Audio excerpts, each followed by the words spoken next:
Hoje nós vamos ver esse texto que é Paulo entre judeus e gentios, né? O autor que a gente estuda, o Alberto Casalenho, ele colocou o título do capítulo como A Grande Missão de Paulo entre os judeus e os pagãos, né? Entre os judeus e os gentios.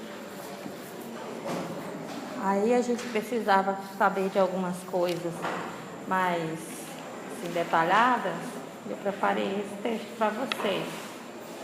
É de um estudioso que eu gosto muito, que é o cardeal Alberto Vanois. Tem papel aqui para vocês. O cardeal Alberto Vanois é um estudioso da Carta aos Hebreus, mas ele tem também esse texto que é o discurso no Areópago e a universalidade da fé, né? Ou a universalidade da verdade. Então nós vamos ver o seguinte: a primeira coisa aqui que a gente quer deixar claro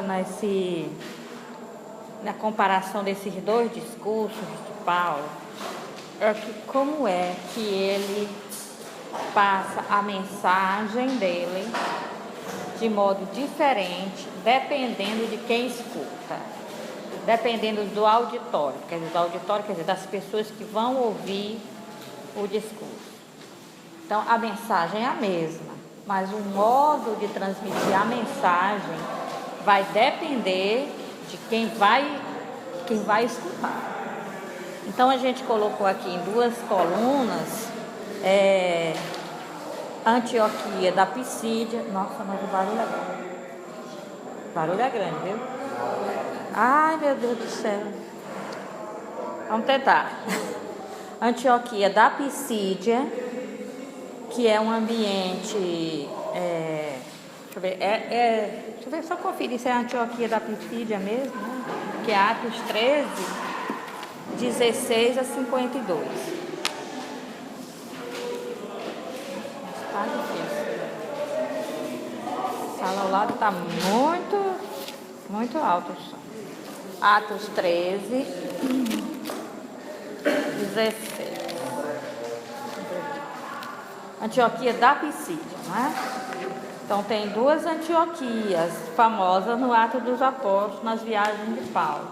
Uma é a da Síria e outra é a da Pisídia.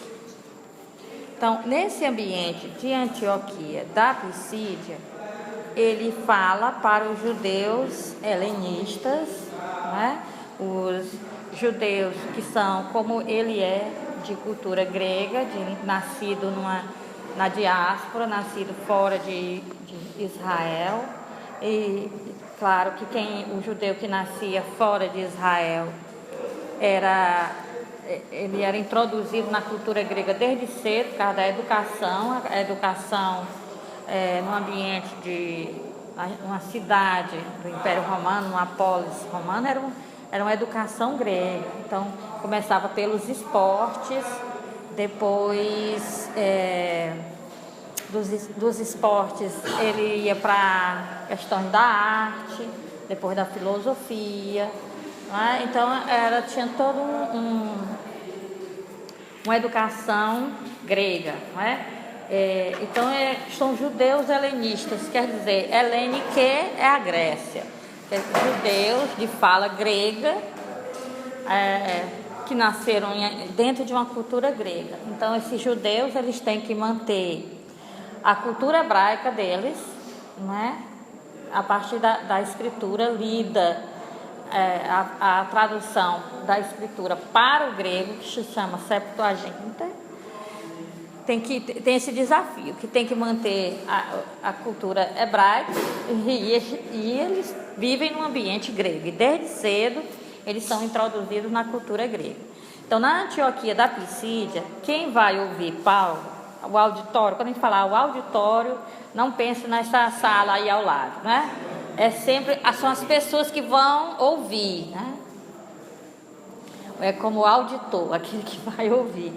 Então, que é as pessoas que vão ouvir. Então, o auditório são os judeus helenistas e os tementes a Deus. Agora, só para a gente recordar, quem são os tementes a Deus? Os tementes a Deus são pessoas nascidas no ambiente de cultura grega, que é o Império Romano todo assumiu a cultura grega, então, um ambiente de cultura grega, mas que são levados à sinagoga, são convidados à sinagoga, estudam na sinagoga e não fazem os ritos da circuncisão, não aderem à lei de Moisés nos ritos, mas aderem à ética, à moralidade que está na escritura hebraica.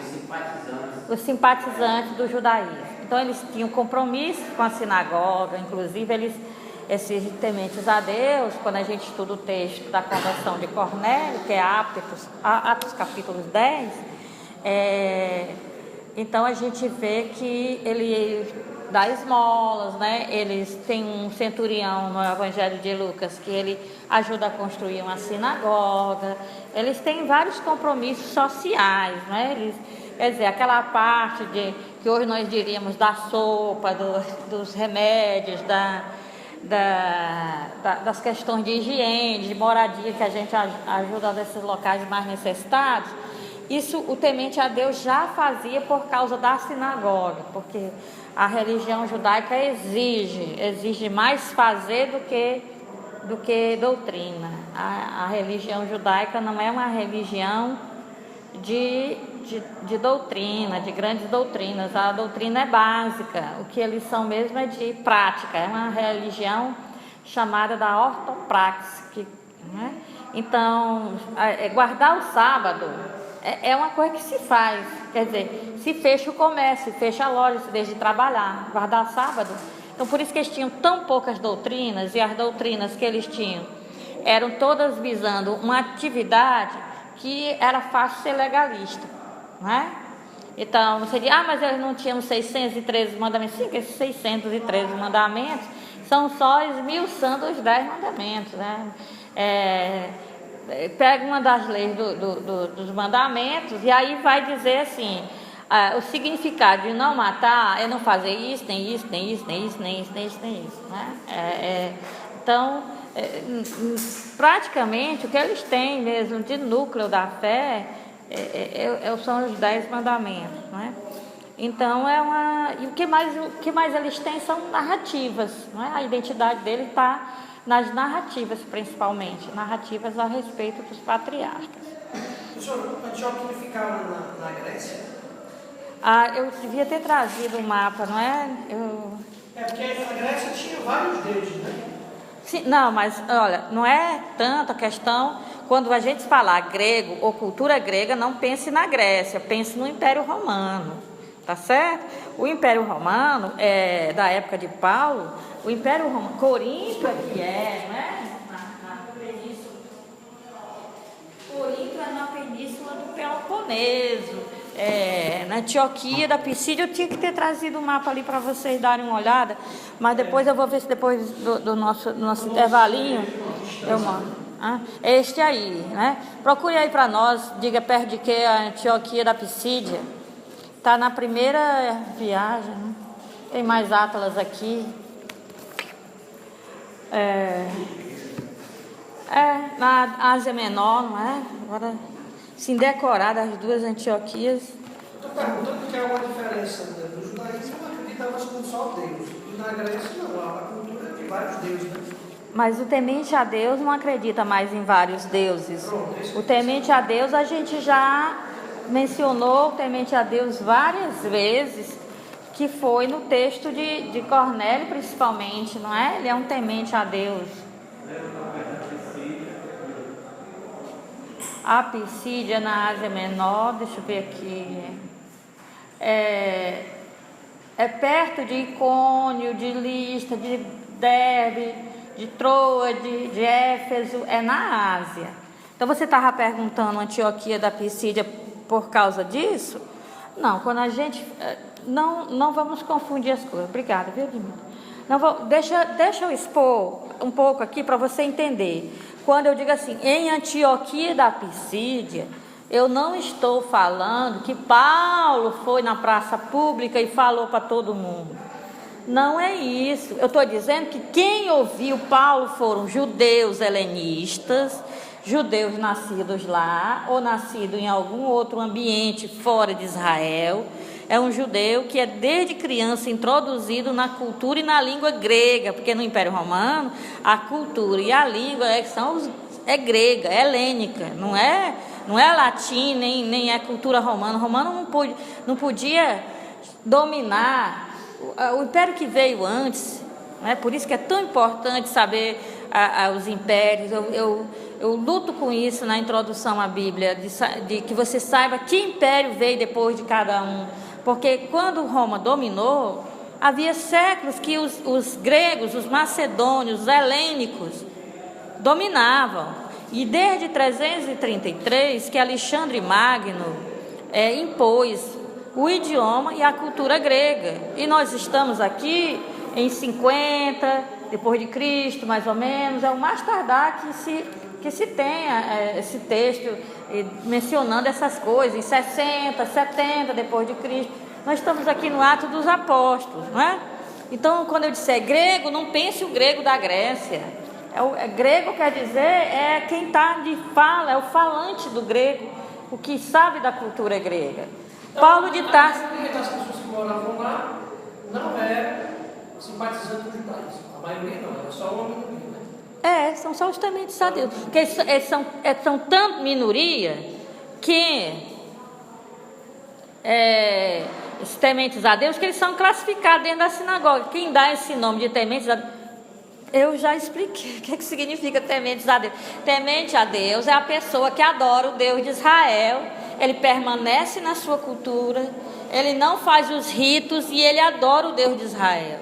Ele faz a prática do Deus de Israel. Né? Tá tudo, o que um temente a Deus faz está em Atos capítulo 10. Nós estamos agora no capítulo 13. Né? Hoje estamos falando sobre o capítulo 13. Em Atos capítulo 10, quando fala de Cornélio, diz que ele é um temente a Deus. Ele dá esmolas, santifica o dia orando de 3 em 3 horas, lembrando-se de Deus, etc. Então ele é uma pessoa que faz a prática do judaísmo sem ter se convertido ao judaísmo. Ele é chamado de temente a Deus ou adorador de Deus, não é? Adorador de Deus, porque ele pega a parte moral do judaísmo e pratica. Meu Deus do céu, como é difícil. Então, ele o temente a Deus é isso. Quando diz que Paulo está, porque quando venho dar uma aula para vocês, eu suponho que vocês leram o texto bíblico, não é? Então, ele fala aqui em Atos 13, 16, né? Que começa no 13, que é a chegada de Paulo em Antioquia da Pisídia, não é? Então diz bem aqui que eles, no versículo 14, eles, porém, partindo de Perge, chegaram a Antioquia da Pisídia. Aí, no sábado, entraram na sinagoga e sentaram-se. Ele não está falando no meio da rua, ele está falando numa sinagoga. Quem é que está numa sinagoga? Judeus. Mas esses judeus são judeus de Israel? Não são. Eles são judeus helenistas. Eles são de lá, ou das vizinhanças. E quem mais que você encontra na sinagoga? Os tementes a Deus, os adoradores de Deus, que são gentios simpatizantes do judaísmo, que não seguem mais aquelas antigas divindades e seguem o Deus de Israel, não é? Tá certo? Nossa, mas é demais, viu? Não tem condição não. Levantar a voz. Então vamos lá. Então veja, a gente estava dizendo que Paulo chegou lá na sinagoga em Antioquia da Pisídia. O que ele vai ter de gente para ouvir? Ele está numa sinagoga, gente, então é judeu, helenista, e os gentios chamados adoradores de Deus ou tementes a Deus. Então, esse aí ele vai falar, ele vai dar a mensagem dele, né? Na sinagoga, vai falar de Jesus. E vocês vão ver a diferença de quando ele chega lá no capítulo 17. O que nós estamos fazendo hoje é comparando duas formas de falar a mesma mensagem. Em Antioquia da Pisídia e em Atenas, Paulo fala sobre Jesus. Mas ele fala de forma diferente. Por quê? Porque as pessoas que vão ouvir em Antioquia da Pisídia são pessoas que estão dentro de uma sinagoga, que estão acostumadas a todo sábado ir à sinagoga e ouvir falar dos personagens bíblicos, ouvir falar das narrativas bíblicas, das normas bíblicas. É um tipo de pessoa. Então, vamos comparar bem aí os destinatários, os ouvintes desse discurso. No Atos 13, de 16 a 52, que é Paulo em Antioquia da Pisídia, na sinagoga, quem vai escutá-lo são os judeus helenistas e os tementes a Deus. Agora, em Atos 17, 22 a 31, que é Paulo no Areópago de Atenas, quem vai escutar é um ambiente gentílico, porque Paulo vai falar em um lugar que os filósofos estão acostumados a falar. Quem vai ouvir são pessoas de cultura filosófica. É dito claramente que ele vai falar para estoicos e epicuristas. Até o modo como ele começa o discurso, no primeiro ele começa: homem de Israel, e vós que temeis a Deus e escutai. Cidadãos atenienses. Cidadãos atenienses. Então, um é um ambiente religioso, a sinagoga. Outro é um ambiente praça pública, digamos assim. Meio que político, né? Exatamente.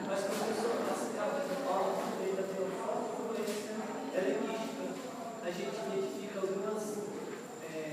identifica muito também com o estoicismo, algumas cartas de Paulo. Até que ponto ele foi influenciado para estruturar esse cristianismo que ele anunciava nas cidades? Olha, eu acho que Paulo não foi influenciado por essas escolas filosóficas. O que eu acho que é por isso que eu estou falando para vocês sobre que Paulo vai adequar o discurso dele ao ouvinte, exatamente para quando vocês lerem qualquer carta de Paulo, vocês saberem que o que ele vai passar, ele leva em conta o ouvinte. Então eu acho que Paulo mesmo não foi influenciado por essas correntes filosóficas, mas os ouvintes dele era o senso comum dos ouvintes deles, o que diziam essas correntes filosóficas. E para ele se fazer entender, ele tinha que escrever a partir do que estava na cabeça dos ouvintes. Mas então tinha algo comum. Algo em comum o quê? Já que se utilizava da linguagem filosófica, estoicismo. Mas ele usava a linguagem do outro para se fazer entender. Ele usava a linguagem, às vezes estoica. Em Coríntios, ele cita alguns filósofos estoicos, mas não porque ele seja estoico, mas porque lá onde vai receber a carta tem influência estoica. É isso que, se eu seguir aqui, a gente chega lá, porque uma coisa é todo mundo quer jogar sobre Paulo, fazer de Paulo um filósofo grego. Se Paulo é de Tarso, ele conhece esses filósofos, ele conhece essas filosofias.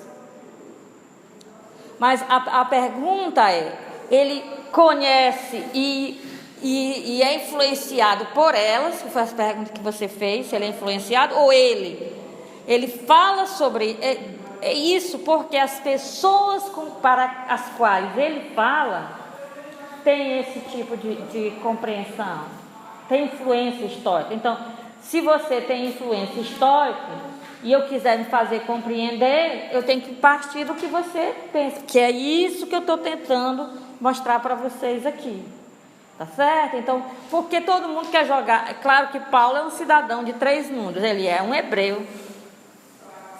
Ele é um hebreu fariseu. Quer dizer que ele é um profundo conhecedor da Escritura e dos métodos de exegese da Escritura, né? Que é próprio dos fariseus. Ele conhece a filosofia grega, né? Conhece Platão, conhece as correntes da época, que desde uns 100, 200 anos antes de Cristo, já encontramos essas filosofias, essas escolas filosóficas. Então ele conhece isso. Mas a pergunta é, e ele é um cidadão romano, então a pergunta é, ele conhece e molda a vida dele a partir disso, ou ele fala, consegue adequar o discurso dele a essas correntes, porque as pessoas para as quais eles falam, né, tem essa mentalidade, tem essa influência dessas escolas. É isso que a gente tem que saber, que é muito fácil dizer que Paulo é um estoico. É capa de livro, Paulo, o estoico. Porque nesse período também, ele tinha o filho de Alexandria, que ele estava, de uma certa forma, adequando o judaísmo, a comunidade, mas Filo de Alexandria, ele esvazia o judaísmo, sabe? E faz, por exemplo, ele vai falar de Abraão, aí diz assim, Abraão era um grande filósofo. Abraão era um sábio mesopotâmico. Ele saiu de Ur da Caldeia, era um sábio mesopotâmico. Ele atravessou toda a terra de Canaã e foi ensinar aritmética para os egípcios. Então ele esvazia a história de Abraão para fazer de Abraão um grande filósofo. Paulo não faz isso. Ele não transforma os personagens da história de Israel em filósofos, como o filho de Alexandria faz. Moisés era um grande filósofo. Então Moisés do jeito que Abraão é o nosso Sócrates, Moisés é o nosso Platão. É isso. Filo de Alexandria jamais fala a história do patriarca, como foi que Deus revelou ao patriarca. Não, transforma o patriarca num grande filósofo de vários conceitos morais, filósofos que ensinaram as grandes matérias, como a matemática. Então, de repente, Abraão adquiria as características dos filósofos pré-socráticos, de Pitágoras.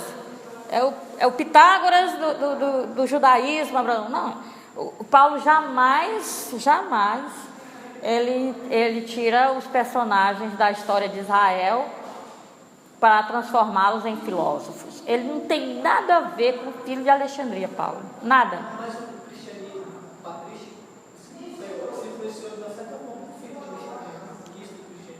Sim, mas a patrística é século III e IV. Os apologetas do segundo século, eles são muito pastorais e poucos filosóficos. Não vamos colocar na época de Paulo uma coisa que foi acontecer nos séculos seguintes, quando a igreja já era de maioria gentílica, a igreja já quase não tinha judeus, aí tinha que falar a linguagem dos filósofos. Mas aí não vamos transferir isso para Paulo, não é? Então veja, como eu estava falando, em Antioquia da Pisídia, ele fala numa sinagoga, um ambiente dos judeus. E quem vai escutar são judeus de cultura helenística, mas judeus que conhecem profundamente as escrituras, as narrativas, as histórias dos patriarcas. E lá em Atenas, ele é levado para o Areópago e ele vai falar num ambiente totalmente de cultura grega e de filosofia grega. É dito que os estoicos e epicuristas são os seus ouvintes. O auditório deles são estoicos e epicuristas. Então, veja. Em Antioquia da Pisídia, vamos comparar agora o discurso, que a gente já comparou os destinatários, né, dos discursos. Então, agora vamos comparar os discursos.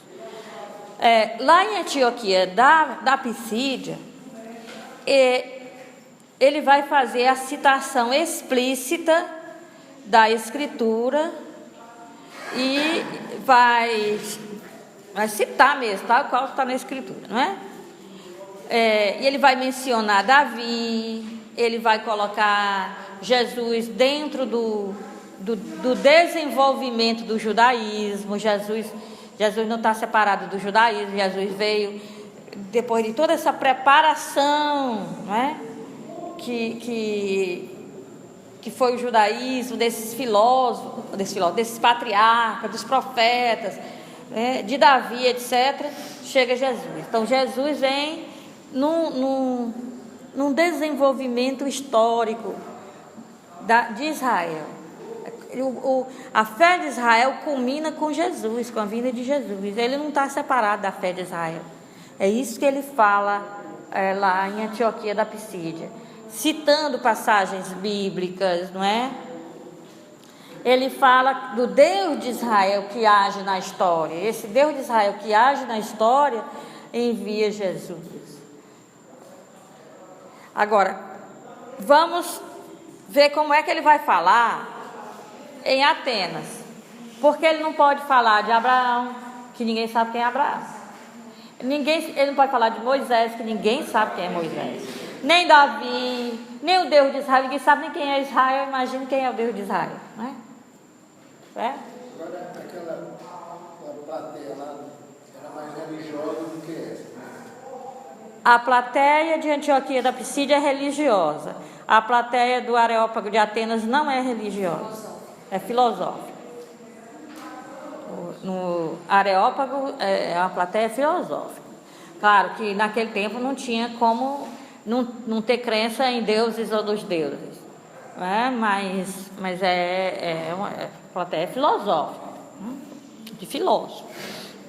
Então, como é que ele vai começar o discurso dele? Pela observação da realidade. Ele vai começar, vendo a realidade. O que ele viu? Os altares. Ele vai dizer assim: mas vocês são muito religiosos, né? Vocês têm altar para tudo que é Deus, mas tem um altar interessante, que é um altar ao Deus desconhecido. Pois é esse Deus desconhecido que eu vou dar a conhecer, né? Então ele partiu da realidade deles, da realidade da cidade. Na cidade tem um altar para o Deus desconhecido. E esse Deus desconhecido eu vou falar, que eu quero apresentar. Então, ele não pode falar da Escritura, ele não pode falar dos patriarcas, ele não pode falar de Israel. O que ele vai falar? Ele vai usar os filósofos, já que quem está ali são filósofos, ele vai usar os textos dos filósofos. Ele vai falar que esse Deus é o Deus que fez o cosmos. Essa é uma citação de Platão, do diálogo chamado Timeu, não é? Nesse diálogo chamado Timeu, Platão chama Deus como aquele que fez o cosmos. Então, não sei se vocês sabem, mas os filósofos, eles têm uma tendência a um Deus que seja único, embora eles não mencionem a fé monoteísta, mas os filósofos, como Platão, por exemplo, que eles dizem que o uno é aquilo que é integral, que o múltiplo não é bom, o múltiplo está esfacelado, o múltiplo não é o mais viável, né? O uno é que é a verdade, o uno é que é bom, que é belo. Então, para Platão há um Deus que fez o cosmos, né? Então, ele também menciona, Paulo vai mencionar, esse Deus é o Senhor do cosmos. Então, agora ficou melhor ainda, porque ele citou, em vez de citar a Escritura, ele citou o estoico Cleantes no hino a Zeus. Cleantes compôs um hino a Zeus, o chefe do panteão grego, e diz que Zeus é o senhor do cosmos. E geralmente, em vez de se dizer Zeus, se falava apenas Theos. Quando diz o Deus, estava mencionando Zeus, né? Então, esse Theos, esse Deus é o Senhor do cosmos. Esse Deus desconhecido que Paulo está anunciando. Então, não se esqueça, ele viu um altar, o Deus desconhecido, se é desconhecido, se vocês não conhecem, eu vou dar a conhecer para vocês, já que vocês não conhecem. Então, quem é ele? Ele é o Deus que fez o cosmos, Platão. Ele é o Senhor do cosmos, estoico. É um Deus sem templo e sem sacrifício. Ora, é Platão, no diálogo Parmênides, que diz que Deus, verdadeiro Deus, não pode ter templo nem sacrifício. Se tivesse templo e sacrifício, já não é um Deus puro, né? É um Deus muito marcado pela materialidade, que sacrifício e templo é coisa material. Então, um Deus que exija templo e sacrifício é um Deus pequeno, não é o Deus, né, por excelência. Veja que, como eu coloquei aqui na tabela, está lado a lado o que ele disse lá em Antioquia da Pisídia e o que ele disse no Areópago de Atenas, né? No Areópago ele cita filósofos, Platão e o estoico Cleantes, né? Então, vamos continuar agora o que ele vai dizer de Jesus. Por quê? Porque lá em Antioquia da Pisídia ele introduziu o tema, antes de falar de Jesus, ele introduziu o tema, que é o tema da história de Israel, os patriarcas de Israel, até o rei Davi. Lá no Areópago, ele introduziu com o que dizem os estoicos a respeito de Deus, e o que diz Platão a respeito de Deus. Agora vamos direto para Jesus Cristo, que é onde ele quer chegar. Lá em Antioquia da Pisídia, como ele está num ambiente religioso, numa sinagoga, ele vai mencionar a vida terrestre de Jesus, o homem Jesus, né? Vai falar sobre o homem Jesus e vai dizer que esse homem Jesus, ele foi rejeitado pela liderança religiosa de Israel, né? Os líderes não aceitaram Jesus. Então ele fala isso. Agora, quando ele está no Areópago de Atenas, ele vai acusar, em vez de... Porque lá na Antioquia da Pisídia ele acusa os líderes religiosos que recusam Jesus. E lá no Areópago de Atenas, ele acusa os seus ouvintes e os gentios, de uma maneira geral, de ignorância no sentido de não saber, de desconhecimento. Ora, gente, ele está em Atenas, a capital da filosofia, o berço da filosofia grega, que se orgulha do seu saber e da sua filosofia. E o que ele diz? Vocês não sabem, vocês desconhecem.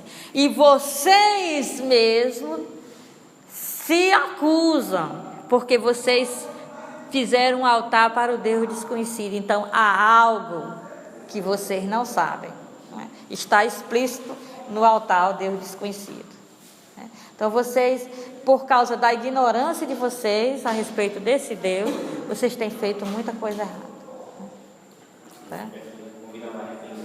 Convida o arrependimento, exatamente. Então, tanto os que estão em Antioquia da Pisídia são convidados ao arrependimento, quanto os que estão lá em Atenas são convidados ao arrependimento. Bom, aí Antioquia da Pisídia, ele fala de Jesus ressuscitado e exaltado em poder, não é? Glorificado. E em Atenas ele fala sobre Jesus como o homem ressuscitado. Para a sinagoga de Antioquia, ele fala que agora chegou o cumprimento da promessa feita aos antepassados. Portanto, é um tempo de perdão. Deus está disposto a perdoar. Eles têm que se arrepender. E Atenas, para os de Atenas, ele exige a conversão daquelas obras desonestas, corruptas, libertinagem, etc., que eles fazem porque desconhecem o Deus verdadeiro. Pessoal, ele convida a conversão, mas não abandona no caso dos gentios, ou uma conversão total. Como assim? Não entendi a pergunta. A conversão deles seria ignorar as escolas filosóficas que eles criticavam, os gentios, aderir somente ao cristianismo, pois poderiam viver com as duas realidades. O que você acha? Eu acho que É claro. Paulo nunca exigiu que ninguém abandonasse cultura nenhuma. Nunca. O que ele exigiu é que você abandone os erros, que seja honesto, que não seja libertino nem depravado, não é? Tem as listas das virtudes. Aliás, essas virtudes também estão nas escolas filosóficas. Mas isso, séculos depois, se torna uma perseguição às outras culturas do próprio cristianismo. Mas aí é o cristianismo. Não confunda Paulo com o cristianismo. Não confunda Paulo com o que veio depois. É totalmente fora da realidade de Paulo isso aí. Então, essa coisa de a igreja se tornar reconhecida por Roma, depois o cristianismo se tornar a religião de Roma, isso aí é coisa que é estranha a Paulo. Não tem nada a ver com Paulo, nada. Está bem longe. Quando Paulo fala de Jesus, é para trazer as pessoas para a fé no Deus de Israel. É para trazer as pessoas para a fé monoteísta. Mas a fé monoteísta não necessita nem que você tenha a cultura judaica, seja circuncidado, nem que você abandone sua cultura. Vocês têm que abandonar os pecados, não a cultura. Por isso perde a conversão. Conversão é abandonar as obras erradas, os vícios, as obras que vêm dos vícios. Isso aí essas escolas também já diziam, as escolas filosóficas. Aliás, Paulo tira as listas de virtude das escolas filosóficas. Elas é que tinham elencado as virtudes. Para o judaísmo não precisa elencar essas virtudes, não é necessário. Eu não preciso ter uma lista de virtudes que eu tenho que seguir e uma lista de vícios que eu devo abandonar. Eu não preciso disso no judaísmo. Eu já tenho os 10 mandamentos. Os 10 mandamentos me impedem que eu tenha aqueles vícios. Tanto que o que diz os filósofos no caso, quando ele diz, por isso não levando em conta o tempo de ignorância, Deus agora notifica aos homens que todos em toda parte se arrependem, porque ele fixou um dia no qual o cara vai justiça. Você está pregando a justiça. É a justiça. Então, a comparação desses dois discursos é para que o cristão aprenda a falar de Jesus dependendo de quem vai ouvir. Gente, porque eu vou dizer para vocês, é uma coisa totalmente fora de contexto ouvir certas pregações ou exposição doutrinária. Mas a pessoa acha que aquelas pessoas simples que foram em busca de alimento, que foram em busca de uma ajuda, de um conselho, que foram receber algum esclarecimento para melhorar a sua vida de cristã, que entende aquele palavreado, aqueles termos técnicos, aquelas coisas que nenhum ambiente universitário conseguiria entender. E isso eu tenho percebido, não é só entre o catolicismo, não, é em várias religiões. Olha que você ouvir uma palestra de pessoas simples, sem estudos, ouvir falar em essências, em transubstanciação, sabe? Em hipóstase. Gente, pelo amor de Deus, tem dó. Aí o que acontece? O padre lá do interior, do Rio Grande do Norte, do Piauí, do Ceará, da Bahia, vem chamar, aí ela vai lá dar uma palestra, porque quando tu fala no ambiente rural, as pessoas entendem. Meu Deus do céu, eu tenho que falar de acordo com quem está ouvindo, eu não posso. E eu aviso para as pessoas, olha, essa palestra bem aqui foi para a pessoa simples, não procure ciências aqui nessa palestra. O que Paulo fazia, Jesus já tinha feito quando ele ia contar as palavras dele, se aproximando do contexto dos ouvintes. Quando Jesus conversou com Nicodemos, um mestre judeu, ele tem um assunto pesado, não é? É de mestre para mestre. Mas quando está falando lá para as multidões, ele tem outra coisa para dizer. E não é o reino de Deus, não? É tudo o reino de Deus. Tudo que Jesus fala é o reino de Deus. Mas vai depender de quem está ouvindo. Se ele fala com Nicodemos, a altura de Nicodemos, e Nicodemos não entende nada. Imagine se ele fosse falar aquilo para as pessoas simples. Não é? Então aqui é um pouco para a gente aprender a dar uma palestra. O objetivo é que vocês aprendam a dar uma palestra. Primeira coisa que você vai dizer é quem vai ouvir. As pessoas dizem assim, aí você vai lá, vamos marcar aqui, eu disse assim, mas quem vai ouvir? Não, quem vai estar presente? É direcionado a quem? Não, pode ter uma... Não, eu quero saber qual é o público que eu vou falar. Se você me disser, eu não vou marcar aqui na minha agenda. Bora lá, quem é que vai estar? Vai estar todas aquelas Dona Mariazinha, todos aqueles seus Zezinhos vão estar lá? Vão estar ouvindo? Quem é? São pessoas que já têm formação bíblica ou estão iniciando? Tem uma pessoa da nossa casa que fez um projeto de informação bíblica para iniciantes. Quando as pessoas perguntaram, está aqui o nosso projeto, né? Leva tantos meses, então uma vez por mês, dá isso aqui assim. Um dos irmãos olhou e disse assim, eu não estou vendo aqui, por que simplesmente não leva a revista do Padre Caetano? Os escritos do Padre Caetano. Ele disse, porque o universitário não entende os escritos do Padre Caetano, a gente vai levar para o povão. Mas o padre deixou para nós aquilo ali, a gente não vai usar. A gente vai traduzir tudo aquilo ali na linguagem do povo simples. Então não é assim, não é o que eu vou dizer, não é mostrar o que eu sei. Uma palestra não é para eu mostrar o que eu sei. Uma palestra é para eu dizer a mensagem do Evangelho, dependendo de quem vai ouvir. Então, se a pessoa vai a uma conferência num ambiente universitário, eu vou falar do Targum,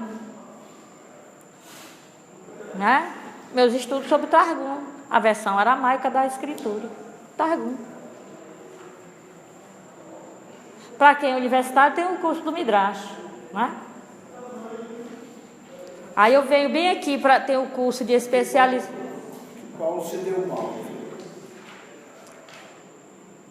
Mas não vamos chegar já nisso, né? Por que ele se deu mal? Você falou em zona rural e o linguajar é um pouco mais simples. Não é só linguajar, não. Mas em qualquer canto do rural, hoje, você tem uma televisão com uma novela da Globo. Sim. A novela ensina coisa. O linguajar já não é linguajar. Mais simples. Não é o linguajar, é o conteúdo. Não é um linguajar. Você não vai ouvir uma palestra minha para o povo simples, infantilizando, caricaturando, falando de bobagem. Você não vai ver, porque eu respeito. Não é linguajar, é o conteúdo. Então, se é uma pessoa acostumada a receber um conteúdo científico, ele vai ter um conteúdo científico. Mas eu não posso chegar lá e falando assim, a moderna exegese bíblica dos métodos históricos críticos sobre as fontes do Pentateuco, que nos mostram como que o javista e o eloísta se fundiram e ficou jeovista. Não é linguajar, é o conteúdo. O conteúdo, ele pode ser um conteúdo mais aprofundado, baseado em descobertas da arqueologia, para quem está na universidade, e nem dá conta quem está na universidade. Isso que eu estava dizendo, tem aqui o curso de especialização em estudo bíblico. Já que é pós-graduação, aí vamos nós, né? Aí chego, a arqueologia descobriu isso assim, aí foi Deus nos acuda, uma confusão. Eu disse, ei, vocês são todos graduados, certo? Vocês estão fazendo pós-graduação, ok? É verdade? Esse curso aqui é de pós-graduação ou eu entrei na sala errada? Então, se é pós-graduação, aguenta. Porque supõe que vocês já estão acostumados a ver que certas coisas não são como parecem ser. Vocês já começaram a descobrir que certas coisas parecem, mas não são. Elas estão escritas num jeito de você ler, mas na realidade o que está querendo ser dito é outra coisa. Então aguenta firme aí. Então, o que acontece? Tem a exigência da conversão. Então, quando é lá na Antioquia da Pisídia, mostra que teve a conversão de várias pessoas, muitas pessoas se converteram, e teve a rejeição de alguns. Agora, em Atenas, teve a conversão de pouquíssimos, e a rejeição da maioria. Aí a gente vai aprofundar aqui agora a situação de Atenas. Mas o principal que Lucas quer mostrar em Atos dos Apóstolos é que dificilmente uma pessoa de ambiente gentílico, totalmente gentílico, adere a Jesus. Que uma pessoa que nunca teve a informação sobre o Deus que se revela na história, dificilmente aceitaria Jesus naquela época, aceitaria a mensagem de Jesus. Então, por que em Antioquia da Pisídia tem mais conversões do que rejeição? Porque eles têm conhecimento do Antigo Testamento. Porque quanto mais se conhece o Antigo Testamento, mais se conhece a mensagem de Jesus, melhor entende a mensagem de Jesus. E uma pessoa que não tem nenhuma informação sobre a forma como Deus se revelou a Israel, não tem condições de entender. Se não sabe o que foi prometido, não sabe o que Jesus veio cumprir. Não sabe. Então desloca Jesus do judaísmo e cria um Jesus a seu gosto. Aí Jesus passa a ser um filósofo grego. Os gnósticos e a Igreja Católica, principalmente. Vamos falar de nós mesmos, né? Porque fica feio falar dos outros quando a gente tem uma trave enorme dentro do olho. Quem transformou Jesus num senador romano, num filósofo grego, foi a Igreja Católica. Os outros só seguiram. Você pode olhar que até o modo de retratar Jesus. Opa, cochilou, o cachimbo caiu. O modo de retratar Jesus é um modo grego. Com estola de senador romano, né? O tecido vermelho sobre a túnica. Você vê todos os discípulos de Jesus vestidos de judeu e Jesus vestido de romano. Toda a aparência dele é de um romano. As vestes dele são de um dignatário romano, um senador romano. Não é? Isso aí, então, ou era assim, ou Roma não aderia. Não é? Professora, a rejeição é mais uma soberba do que mesmo da ignorância, né? Vamos ver por que houve uma rejeição. Por que houve pouca conversão. Então vamos... O discurso no Areópago de Atenas. Agora esse texto que eu estou traduzindo e resumindo o texto do Alberto Bagnoard. Era muito comum os falsos profetas, né? Não era comum, né? O quê?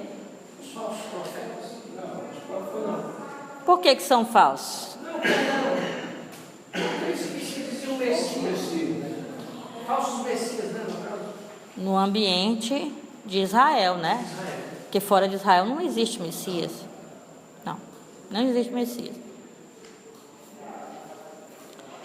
Nós temos a mania de transferir o que veio depois para o passado, não?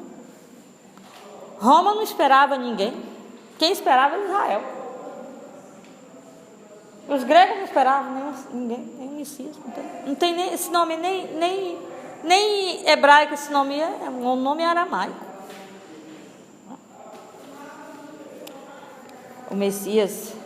Então, vamos ver aí. O discurso no Areópago de Atenas. A perícope, quer dizer, o trecho bíblico de Atos 17, de 15 a 34, testemunha o encontro do Evangelho com os filósofos epicuristas e estoicos. Esse FR quer dizer Fides et Rat. É um texto do João Paulo II, né? A fé e a razão. Podemos dividir o texto bíblico em 3 partes para melhor estudar sua mensagem. As 2 primeiras partes preparam o cenário para o discurso, que é o foco da narrativa. Então vamos à primeira parte, que é a chegada de Paulo em Atenas. Quer dizer, a primeira vez que o Evangelho não o livro, a mensagem da boa nova, a boa nova de Jesus, a mensagem de Jesus, chegou num ambiente que é totalmente gentílico, que não tem ninguém que saiba nada sobre o Deus de Israel, nem sobre profeta, nem sobre patriarca, nem sobre nada, certo? Um ambiente que não sabe nada do que aconteceu em Israel, da fé de Israel, da religião de Israel, não sabe nada. Então, Atenas é uma cidade com passado ilustre por sua história e cultura. Era centro da vida intelectual grega e simbolizava a sabedoria e a religiosidade helenística. Era o cenário adequado para um discurso modelo de anúncio do Evangelho aos gentios propriamente dito. Por quê? Porque tem os gentios que são adoradores de Javé, ou tementes a Deus, né? Que são gentios que frequentam a sinagoga.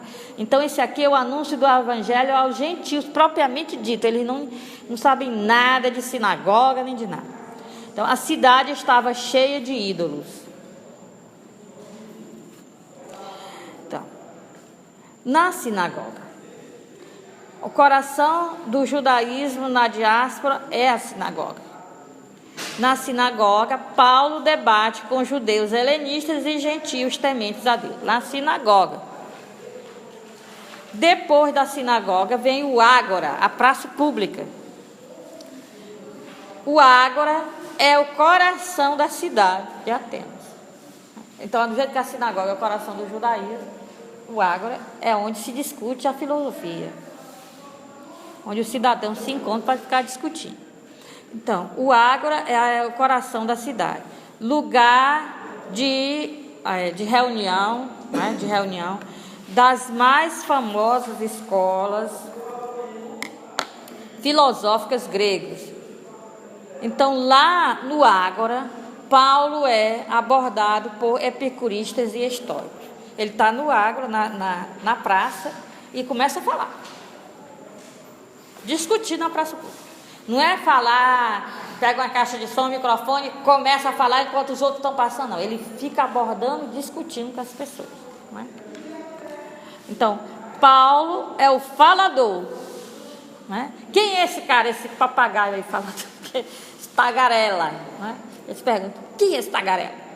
Não é? Então, é só mais um tagarela na praça pública. E o grande problema lá é que vamos levar esse cara para falar no lugar adequado, para se expressar, em vez de estar falando com um e com o outro, e debatendo com um e com o outro.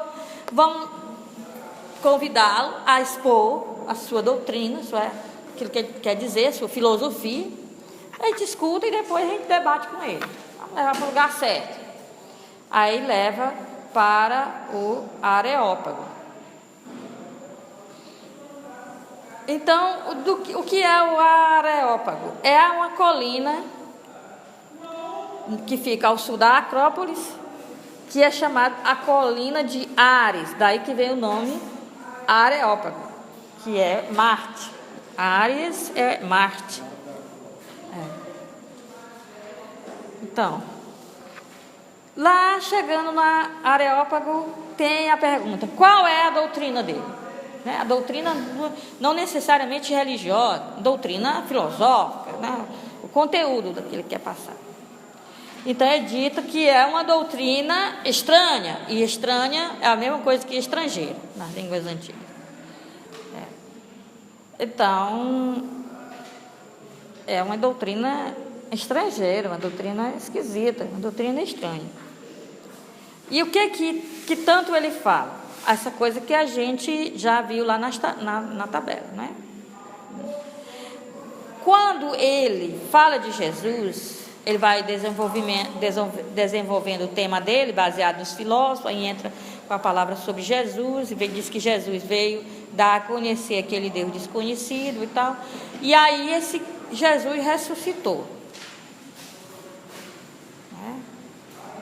Então, quando ele fala na palavra ressurreição, em grego a palavra ressurreição é anástasis. Anástasis. Que também é um nome feminino. Então, o que é que eles pensam? Que esse Jesus é um Deus e a anástase é a esposa dele, a deusa esposa dele. Para ver como eles entenderam bem. Porque ele veio pregar umas divindades estrangeiras. Ele está falando umas divindades estrangeiras. Divindades estrangeiras. Que é o casal. Jesus e sua esposa, Dona Ressurreição. Então, como eles gostavam de novidades, e eles eram famosos pela curiosidade, o ateniense era curioso, né? Então eles foram querer saber de tudo, né? Chegou alguém com uma coisa estranha, vamos ouvir, né? Então eles queriam ouvir tudo, o que fosse de natureza pública e o que fosse de natureza privada. Se fosse uma fofoca também, era muito bem-vinda, né? Mas Paulo não estava só, não. Sim. Mas e daí? Essa informação é importante. Sim. Na hora que ele está no Areópago de Atenas, Barnabé foi embora por quê? Porque se desentendeu com Paulo por causa de João Marcos. O João Marcos era um menino adolescente, essa viagem está muito chata, estou entediado, não quero ir. Aí. Bom, vamos para outra parte. Então, isso aí foi a primeira parte, que é preparando o discurso. Agora vamos ao discurso, que começa no versículo 22 até o versículo 31. Primeira coisa, tem as palavras introdutórias. Quando você for fazer uma pregação, você não vá direto ao tema, não, pelo amor de Deus. Você passa a palavra introdutória. Agora, palavras introdutórias não é enrolação, encher linguiça. Tá? Não é. É dar as bases para o que você vai desenvolver depois. Então, as palavras introdutórias, ele observa a realidade. O que ele vê na realidade de Atenas? Que os atenienses são escrupulosamente religiosos, entre aspas, porque quem adora, olha o cinismo, olha a ironia, quem adora muitos deuses não adora ninguém, não é? Então, tem até um altar ao Deus desconhecido, eles adoram, se tem um altar a Deus desconhecido, eles adoram a quem não conhece. Então, tem alguma coisa que eles não conhecem, são famosos por serem os conhecedores de tudo, mas tem coisa que Então, Paulo veio para dar-lhes a conhecer a este desconhecido. Então, ele capta a benevolência dos ouvintes, porque diz, aquilo que vocês desconhecem, eu conheço e vou dar a conhecer a vocês. Ora, os atenienses curiosos dizem, agora é que eu quero ver. Então, vocês notaram, ele cativa a atenção dos ouvintes. E não é porque ele está usando PowerPoint. Não é por causa de nenhum recurso pedagógico. É porque ele, conhecendo os ouvintes, que são curiosos, que gostam de saber das coisas, ele diz, tem uma coisa que eu sei e vocês não sabem.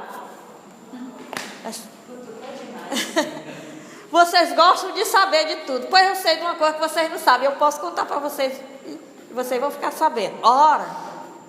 Mas aqui ele quis mostrar uma certa incoerência. Como é que eles sabiam de tudo e adoravam um Deus desconhecido. Bem coerente isso. Mas eles adoram esse Deus desconhecido? Não, eram os que faziam parte dos deuses dele. Não. Ele disse que... O altar do Deus desconhecido. E por que tinha um altar do Deus desconhecido? Eu não faço a mínima ideia. Você acabou de dizer sem fazer ideia, tá vendo? Você estraga, você vai dar uma palestra e você, sem ter a informação segura, você já expõe. Você diz assim, eles adoram desconhecidos. Será? O altar era porque eles adoravam? Por que tinha o altar ao Deus desconhecido? Não é porque, como eles adoravam tantas divindades, muitas pessoas vinham de fora ali. Cada um que viesse adorar a um Deus que não tinha o seu adoração específico, queria adorar aquele altar. É isso que está dizendo o texto bíblico. Atenas é muito procurada por todas as gentes, por os estrangeiros. Você é do estrangeiro. Você chega lá em Atenas e procura o altar da sua divindade, para você fazer um culto à sua divindade. Aí você não encontra em Atenas. Aí você diz assim, essa cidade famosa pelo conhecimento, né? Não sabe nada sobre a minha divindade. Cadê o altar para o meu Deus? Vou sair daqui falando mal do ateniense. O que eles falam? Você procura a sua divindade. O altar para a sua divindade não encontrou, não? Está aqui um altar, né? Para o Deus desconhecido, o Deus ignorado, né? Para que você faça ali o seu culto. Assim eu agradaria a todos os visitantes. Não é que os atenienses... Então, por isso que eu disse, Paulo é irônico quando diz assim, atenienses, mas vocês são muito religiosos, tem altar para tudo aqui, não é? É óbvio que os atenienses eram famosos por não serem religiosos. Os epícuros... Olha, se Paulo fala de um Deus que não precisa nem de templo e nem de sacrifício, por quê? Porque o Deus dos filósofos não tem nada de se meter com sangue, com o templo. O Deus dos filósofos é uma ideia, é o bem, é a bondade. Não é um Deus que precise de... Sócrates. Platão escreve que Sócrates vê o amigo passando e assim, para onde é que tu vai? Sócrates falando, está aí. Faz de conta que estou no interior, na sombra lá dos cajueiros, das mangueiras. Vamos falar as palavras do interior, já que não é? Rapaz, para onde é que tu tá indo? Macho rei. Macho, onde tu vai? Eu vou ali sacrificar a Zeus Olímpico ali no templo. Ah, é para lá que tu vai? Pois pega esse dinheiro aqui, compra um galo lá e sacrifica no meu lugar. Entendeu? Quer dizer, eu nem preciso ir no templo. Aí tá bom.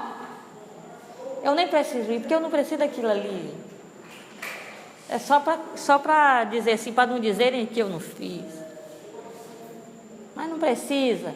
Então, obviamente, os atenienses são famosos por não terem eles mesmos sentimento de ficar sacrificando para tudo que é divindade. Eles fazem aquilo para os turistas, para os visitantes, para que o visitante não se ofenda, se sinta acolhido. Tem um altar lá para o Deus dele. Então, Paulo, quando diz assim, mas ateniense, como vocês são religiosos? Já está sendo irônico, e aí eles vão prestar atenção, porque eles gostam disso. A escola cínica veio de lá também, do ambiente grego, né? Daí que vem a palavra cinismo, que é a escola dos cínicos, é uma das escolas filosóficas. Professora, eu acho que esse termo desconhecido tem um sentido filosófico, no sentido, porque na medicina, que vem também, helênica também, você tem o cadáver desconhecido, o ente desconhecido. Você tem na guerra o soldado desconhecido. É o sentido assim de colocar a justiça daquilo que você talvez esteja esquecendo. Pode ser assim, por aí? Não foi exatamente isso que eu disse, não. Foi. Que o Deus desconhecido é exatamente aquilo. Quer dizer, você chegou, você tem a sua divindade, mas nós temos a obrigação de saber todas as divindades que existem na face da terra? Não. Então, esse altar bem aqui, você pode utilizar, qualquer pessoa pode utilizar, quando não encontrar, não identificar nos outros altares sua própria divindade. Quer dizer, não identificado. Exatamente no sentido que você está dizendo, entendeu? Se tem uma divindade que não foi identificada ainda por nós, não foi catalogada, nós não tomamos conhecimento, está aqui um altar para ela, para que ninguém se ofenda, certo? É nesse sentido, não foi identificado, não é? Então, está aqui, tem uma oportunidade, não é? Então, ele usa da ironia, já vai com todos esses métodos de ironia, ele já está introduzindo o discurso a partir da realidade. A partir da realidade, daquilo que ele está vendo, não é? Você poderia, dependendo do lugar, do ambiente, de quem está ouvindo, você começar a introdução do seu tema pelas pessoas, pelo que as pessoas fazem. Você vai falar lá para os médicos, não é? Você começa introduzindo o seu discurso a partir daquele ambiente. Eu estou falando para médicos, então o que é que eu poderia dizer para introduzir o meu tema? Aqui ele está num ambiente que é secular, quer dizer, não é um ambiente religioso. Você vai falar de um tema religioso dentro de um ambiente que não é religioso, uma empresa. Vai falar para os empresários. Vai falar na OAB. Né? Vai falar num ambiente qualquer assim, secular, não é? Então, você tem que partir, vai falar para funcionário de uma fábrica, parte daquilo ali, do que eles produzem. Fala a linguagem que eles falam. No diálogo interreligioso, a gente tem que estudar bastante as religiões, porque a gente tem que usar termos. Eu digo assim, quando eu digo isso, é mais ou menos o que vocês dizem quando vocês dizem isto, essa outra coisa. Vá lá, nos termos que a pessoa possa compreender. Então, eu estava dando uma palestra falando do Cristo cósmico. Cristo diz, olha, quando eu digo Cristo cósmico, é aquilo que vocês chamam o Cristo espiritual. O Cristo desvinculado do corpo físico. Tá. O Cristo autoridade sobre o universo. Um público de diálogo ecumênico, de diálogo interreligioso, que não são cristãos. Tá? Então, aí dentro da Igreja Católica tem lá o Cristo Cósmico, o hino de Efésios, de Colossenses, o hino do Cristo Cósmico. Mas isso é aqui, né? O Cristo, cabeça da igreja. Tá? Então,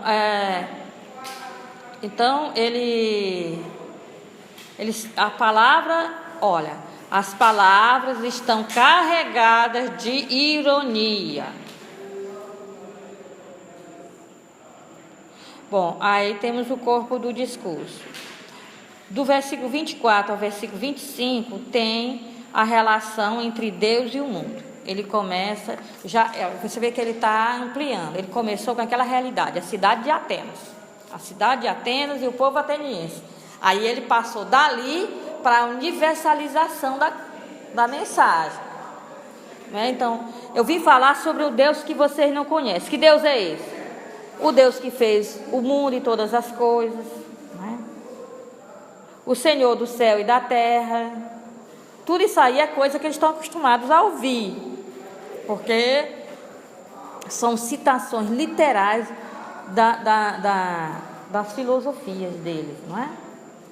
Tanto de Platão como de Cleantes. Esse cosmos todo que envolve ao redor da terra, o obedece onde quer que eu conduza e se submete a ele com prazer. É um hino a Zeus, né, de Cleantes. Esse Deus não habita em templo feito por mãos humanas. Olha, Zeno, fundador do estoicismo, disse: não se deveria construir templo. Não é santo, não é coisa santa construir templo. Algo feito por trabalhadores não merece grande estima por trabalhador braçal. Templo é uma realidade espiritual. Isso aí é um hino do Zeno, fundador do estoicismo. Deus não necessita de coisa alguma. Então, a autossuficiência de Deus é própria desse epicurista Filodemos, né? Que ele cunhou o adjetivo aprodeas, que quer dizer que ele é autossuficiente, não precisa de coisa alguma. Então, depois que ele fala da relação de Deus com o mundo, ele vai falar da relação de Deus com o ser humano. Você está vendo que ele vai dividindo o tema de forma lógica, não é atirando para todo lado. Você quer terminar de falar e ninguém, a pessoa que ouviu não saber dizer o que você falou, é você atirar para todo lado a metralhadora. Aí você vai aqui, vai acolá, fala de tudo. E no fim das contas você pergunta para quem ouviu: o que foi sobre o que falou? Falou tanta coisa que eu não lembro de nada. Não lembro de nada. 1 hora de falação, 40 minutos, 30 minutos falou sobre tudo. Quando diz assim, 30 minutos, aí é que corre. Nada, não disse nada. Então, primeira coisa é partiu da realidade, depois, né? Eu vou falar sobre então ele diz, a realidade é essa, há um Deus que vocês não conhecem. Então o que eu faço? Eu vou dar a conhecer. Quem é ele? Ele, em relação com o mundo, é assim, é aquele que construiu o mundo, que é um ser espiritual, não precisa de tempo, não precisa de sacrifício e tal. Do jeito que vocês dizem. Essas palavras são ditas por vocês, não é? Pois esse aí é o Deus que eu estou anunciando, ele é assim. Agora, em relação ao ser humano, ele fez todas as raças humanas, quer dizer, ele não é específico de um povo. Também é um ponto de vista estoico. Fixando os tempos e limites, quer dizer, ele organizou o cosmos, para que o ser humano se esforçasse para buscar a divindade, já que a divindade não está longe, é um Deus presente. Então, Também a busca pelo Pai deste universo, o que Platão diz no Timeu? A busca pelo Pai deste universo é exaustiva, e depois que ele é encontrado, ninguém consegue falar dele, porque ele transcende tanto, né? A pessoa o encontra e não consegue dizer exatamente quem é ele. Então ele é um Deus, esse Deus tão grande, tão alto, tão transcendente, que não precisa de templo, que né, transcende o universo. Esse Deus se deixa encontrar pelo ser humano. Ele está perto do ser humano. Uma maravilha de lógica dessa palestra de Paulo, uma beleza, né? Lógica. Então, falou disso, agora vamos nos deter mais na proximidade de Deus ao ser humano. Aí Paulo vai dizer assim: nele vivemos, nos movemos e somos. Ora, de quem é essa frase? Epimênides de Knossos. Foi ele que falou essa frase. Eles conhecem. Os ouvintes conhecem essa frase. Nele vivemos, nos movemos e somos. Não é uma frase de Paulo, ele ainda está citando filósofo. É engraçado que está uma das orações eucarísticas, uma anáfora. Porque também somos de sua raça. Quer dizer, nós temos parentesco com Deus. Isso aí que foi dito por Arato, ou Árato, que também é um histórico. Sendo da raça divina, nós é que somos a verdadeira imagem e não os ídolos fabricados pela arte humana. Olha, aí já começou a criticar a atitude dos gentios, que tem uma arte maravilhosa para retratar os deuses, né? Os gregos, então, têm uma perfeição, as estátuas perfeitas, né? A estética toda milimetrada e tal. E além disso, eles usavam a técnica da roupa molhada. Os modelos, as pessoas que serviam de modelos para os escultores tinham que ser as pessoas que tinham estética impecável. E aí usava a roupa molhada para fazer aquele efeito na estátua, né? Na imagem. Você vê que a roupa tem uma caída, assim, como se ela fosse uma pele da pessoa. Pois é a técnica da roupa molhada. Sabiam dessas? Os modelos tinham que ficar com a roupa molhada, morrendo de frio lá, parados e com a roupa molhada, para servir de modelo para as estátuas dos deuses e dos personagens da história, né? Então, olha que maravilha. Partiu da realidade ao Deus que vocês não conhecem. Quem é Ele? É o mais transcendente de todos. Não é uma imagem, não precisa de templo, não precisa de sacrifício, transcende o universo. Mas Ele criou esse universo e se deixa encontrar pelo ser humano. Ele está próximo do ser humano. Tão próximo que nele nós nos movemos, nós somos, não é? Deixa a gente continuar, que depois a gente desconta depois do intervalo. Nele nós existimos, nele nós nos movemos. Não tem nada mais próximo do que isso, né? E aí ele vai concluir o discurso dizendo que o Criador do cosmos fixou o prazo para o julgamento do ser humano, tendo como critério a verdadeira imagem de Deus, que é o homem ressuscitado dos mortos, que é Jesus Cristo. Então, é nessa hora que eles não entendem, de início eles estão gostando, porque eles pensam que a Anástase é a esposa de Jesus, a consorte de Jesus. Mas quando Paulo começa a falar da ressurreição, aí eles já não aceitam. Quando eles começam a explicar mesmo do que ele está falando, que não é da esposa de Jesus, né? Mas é algo que aconteceu com Jesus, tem que acontecer com todos. E aí ele diz, igual a gente diz para nossos irmãos testemunhos de Jeová, né? Passe amanhã que o arroz está enxugando, não vai estragar o arroz, né? Então a conclusão, fracasso, né, doutor José Maria? Fracasso. Poucos aderiram à mensagem cristã. A fé na ressurreição ficou incompatível, não é, com o que eles entendiam do ser humano. Eles disseram assim, peraí, o corpo é soma, é a prisão da alma, do espírito, né? A prisão do espírito. Quando o corpo morre, o espírito se libera do corpo, da prisão, sai da prisão, é ótimo, sai da prisão. E você está dizendo que vai ser preso de novo? Eu não gostei não. Não, passe outra vez. Né? Agora, o que acontece é que Paulo não abriu mão disso. Se ele quisesse fazer sucesso, ele disse, não, peraí, então vamos, apaga essa parte aí e vamos continuar aqui. Aí muitos teriam aderido. Mas quer dizer o seguinte, nem sempre o sucesso da sua palestra, né, você não pode medir a qualidade da sua palestra pelo sucesso, pelas palmas, mas foi maravilhosa, foi um espetáculo.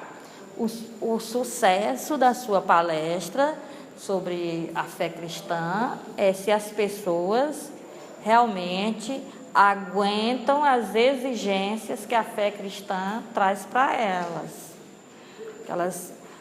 As doutrinas cristãs não são fáceis de serem entendidas. A maioria das pessoas que se dizem cristãs não sabem o que significa isso. Não sabe. Então, Paulo preferiu não ter quase adeptos ao cristianismo e manter aquilo que é o núcleo da fé cristã, do que voltar atrás para ser acolhido, para ser aceito. Entende? Então, o padre Caetano nos ensinava que uma boa palestra é quando você fecha os seus olhos depois, reflete sobre o que você diz e se sente satisfeito pelo dever cumprido, então você fez uma boa palestra. Mesmo que a pessoa tenha feito cara feia porque você disse algumas coisas que exigem algo delas, exige conversão, não é? Mesmo que tenha alguém que não goste. Então não é porque todo mundo gostou, não é porque teve gente que ficou emocionada e chorou, não é. Porque aquilo ali é só um momento. Quer saber? Você se sente que aquilo que você disse era o que deveria ter sido dito, doa quem doer? Tá bom, então foi uma boa palestra. Mas é um sentimento interno que a gente tem que avaliar. Realmente, sinto que cumpri o meu dever como cristão.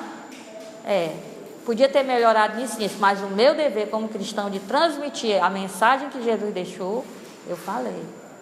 Então tá bom. Então foi uma boa palestra. Doa quem doer, tá certo? Então vamos para o intervalo.